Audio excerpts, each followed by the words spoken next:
Today I'm sharing curly hair tips for the winter. So these are just a little tweaks that you might want to make in your routine during the winter season when the air is a lot drier and your curls are in need of some extra moisture.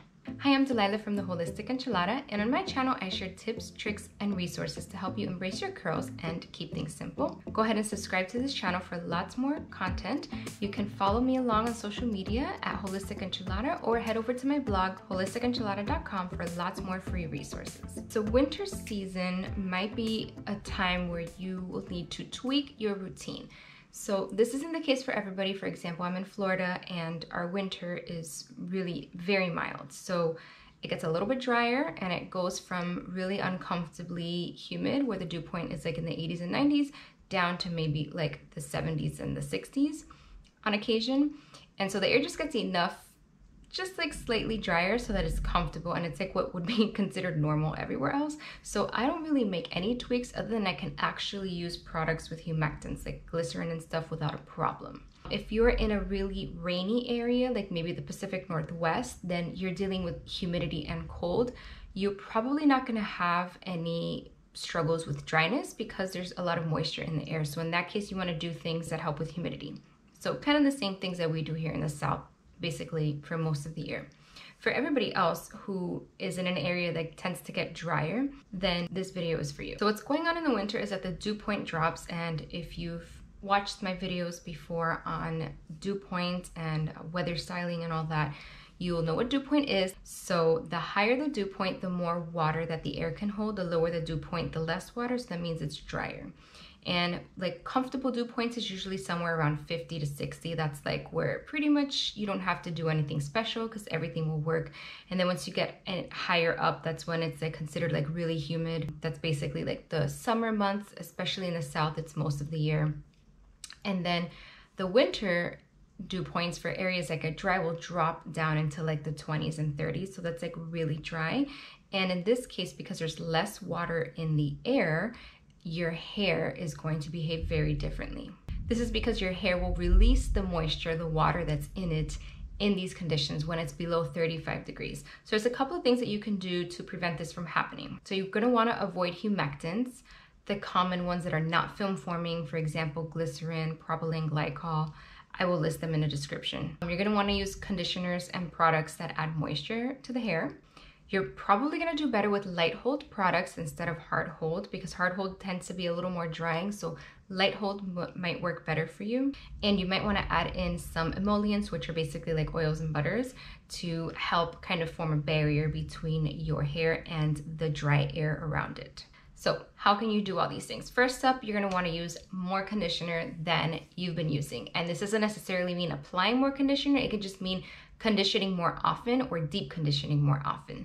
So remember that with your conditioning step, you're adding in a lot of water. You're not just slathering a bunch of conditioner in your hair. You add conditioner and then you add water, you let it sit, you let your hair absorb, and then if you still need, you add a little more conditioner. So you may need to use a heavier conditioner, something that's more moisturizing in the winter.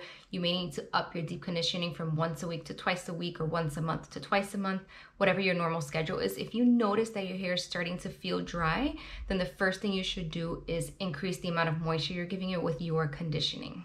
Now be careful adding in leave-in conditioners because a lot of them do have humectants, and you have to be careful with the dry weather. So if it's not particularly dry, you're fine. But if it is dry, remember the dew point is around 35 or below, then make sure that you're using a leave-in conditioner that doesn't have any humectants in the top 5 ingredients. I do have a link to a blog post with glycerin-free products, and there's a couple of leave-in conditioners that are good to use in humid or dry conditions, so you can check that out if you're looking for a specific product.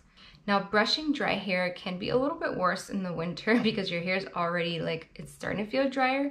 So if you do dry detangling, you might want to apply some product before you detangle your hair. For example, you can put in some leave-in conditioner, you can put a little bit of an oil in there and just kind of lubricate the hair a little bit before you brush it, just to prevent any problems with dry brushing your hair if it's starting to get dry. If you use heat to diffuse, you might want to bring it down a little bit, use a little less heat in the winter because your hair is getting drier. You should use medium to low heat. Now, I never tell people to diffuse on low heat. So what I would do is, really because who has time for that? So what I would do is I would do a few minutes on medium heat, or high heat if your hair is really healthy, but medium heat is ideal because it's not gonna damage your hair at all. So do some medium heat for a couple of minutes, and then you can diffuse the rest of the way with low heat, or you can air dry the rest of the way, it doesn't matter. But because the heat is dry and you've got the dry air outside, it's just worse than if you were diffusing any other time of the year. So again, this is only if you are struggling with dryness. If your hair's fine, don't do anything, don't change anything. You don't need to make these tweaks. This is only if you're struggling from dry hair because it's winter, and then you're gonna wanna lower the amount of heat that you're using. You could also not diffuse every wash day. You can air dry some wash days.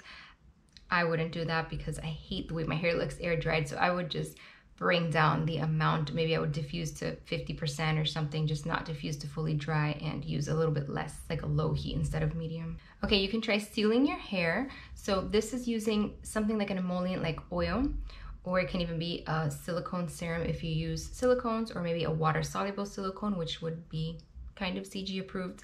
That would create the barrier on your hair between your hair and the environment.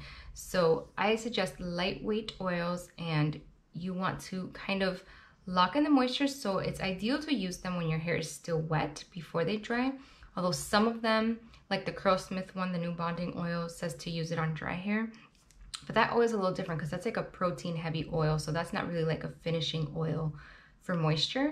It's a little bit different. So argan, jojoba oil are some good options depending on your hair type. Jojoba is more lightweight than argan. Argan is a little bit heavier. And then some brands do make hair oils, so you can give those a try. My favorite one is from the Innate Life. They have a rose hair elixir, I think is what it's called. Smells beautiful, and it's not really heavy. It's not like super lightweight, but it's light enough that I can use it. And this is a really great option to apply to your hair. You just want a couple of drops. We're not slathering our hair in oil. We're just gonna do a couple of drops after you've applied all of your styling products. The last thing, you'll put some drops in your hands, emulsify, and scrunch it in from the ends up. We're really just protecting the ends because the rest of our hair is usually fine. Maybe you can smooth a little bit over on the top. And you can also do this when you are scrunching out the crunch. You can use a little bit of oil to soften the cast of your hair and scrunch it out.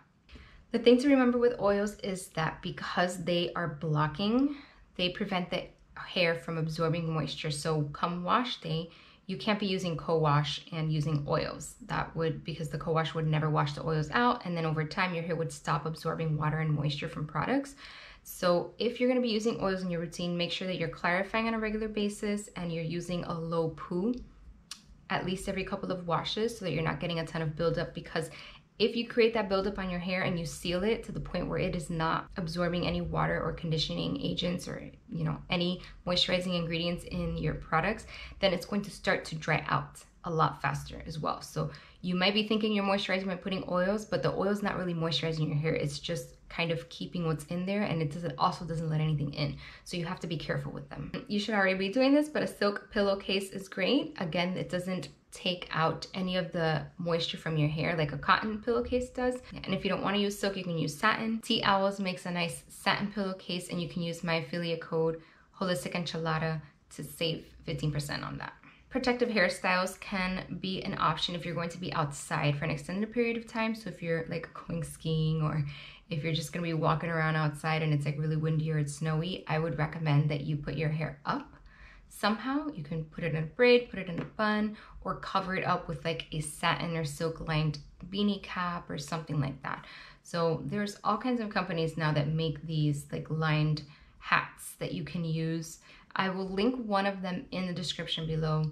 If you know of any, let me know in the descriptions, because since I don't really deal with cold weather here, I personally don't have any experience with any of them, and I don't really pay attention to when people are talking about them, or I haven't in the past. So if you know of any, drop them in the comments so you can help out fellow curl friends. Yeah, so the silk or satin lined hat is really just gonna prevent your hair from getting all. Now, as far as deep conditioners and hair masks go, don't forget that protein also helps moisturize your hair. A lot of people forget that and they think that it's just protein or moisture, but no, both of them are needed. And protein actually helps to condition your hair. If you don't have enough protein, your hair is gonna feel really dry, which is the same thing as if you're using too much protein, which I know can be tricky, but your hair needs both. definitely needs both. So when you are choosing your deep conditioners and hair masks for this season, make sure that you have one that has some protein in it, or at least that your products have protein. You may not want to use as much protein in your finishing product. So make sure that you're just not going moisture crazy and you are including protein in your routine, because again, protein in your hair helps your hair hold on to moisture. So if you're just giving it moisture, no protein, it's not gonna hold on to it. Protein is gonna help with that. You don't wanna do too much, but a little bit helps. If your house is like really dry inside, you could also try sleeping with a humidifier. Some people even just put one of those like oil diffusers right next to them, like on their nightstand or something, and they don't even put any oil, just for like the mist to kind of come out. So whatever works, you just want to add a little bit of moisture to the air right around you while you're sleeping, and that can also help with your skin and your lips and stuff, which also tends to dry out in the winter. And then in the morning, you could use a steamer to refresh your curls, which is going to get some of that water, that hydration back in the hair. So if you've got a face steamer, you can use that on your hair to refresh. There's lots of YouTube video tutorials on that. I don't refresh my hair really, so I haven't done it, but you can try that. Now, you might want to consider getting a trim if your ends are particularly damaged or dry, because if it dries out where you are in the winter, your ends are going to be really difficult and they're going to frizz more than usual. So consider getting a trim if you have a lot of damage or it's been a really long time since you've gotten a cut, before it gets really dry in your area. All right, let's circle back to film-forming humectants and humectants in general. So you want to avoid in the top 5 ingredients in your finishing products any non-film forming humectants. So a film forming humectant is a humectant that basically creates what's like a cast in your hair. And the common ones would be like flaxseed, aloe, okra, hydroxyethyl cellulose, which is what you see in a lot of gels. For example, this Giovanni gel has hydroxy, whatever cellulose in it. And so these are basically like plant-based film formers. So they will create a cast in your hair. And these are okay to use in the winter because they are creating a cast, so it's kind of like a barrier. What you don't want to use is the other ones like glycerin, sodium PCA, sodium lactate, propylene glycol, nectar, honey, and there's a couple of other ones. I will link to the blog post below where I have everything listed out so you can see it, because it's a few. But you want to avoid those in the top 5 ingredients. So you can use products that have them in it as long as it's not one of the top 5 ingredients. And I'm talking about styling products, not shampoo and conditioner. Those are getting rinsed out. It doesn't matter. Don't worry about what's in those. So this is whatever you're leaving in your leave-in conditioner, curl creams, gels, mousses, that kind of thing. You want to make sure that the non-film forming humectants are not in the top 5 ingredients, because again, they will pull moisture out of your hair because it's so dry around. And so it will cause frizziness, will make your hair feel like straw. It will take away the shine. You will lose your style, will kind of like puff out. Yeah, so definitely pay attention to that if you're struggling in the dry weather. And that's it. Those are my curly hair winter tips. Yeah, so basically your focus is just on a little bit extra moisture during the season and protection, so you can keep your curls hydrated, bouncy, and soft. I hope you enjoyed this video. If so, please hit that like and subscribe button, and I will see you in the next video.